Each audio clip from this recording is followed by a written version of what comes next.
Gila Mamat ni. Buat pizza, ambil kepala kena sangkut dengan beg. Siap lambung-lambung, bang. Magic ke? Ke buat pizza dengan mata hati.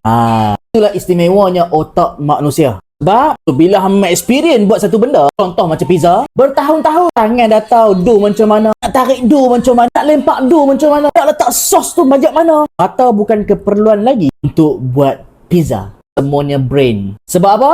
Ada a few bahagian dekat otak kita, terutama di kawasan sini, kita panggil parietal lobe, dan ada satu bahagian kecil je dekat otak kita. Besar ni. Ini ya.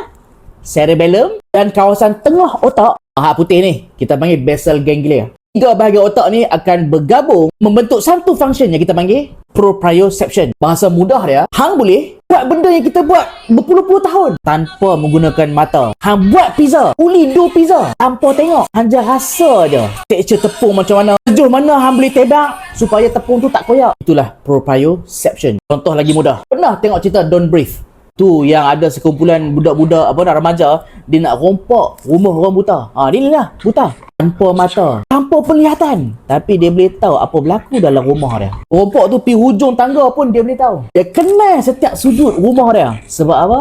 Sleepwalking memory proprioception. Cerita ni Don't Breathe.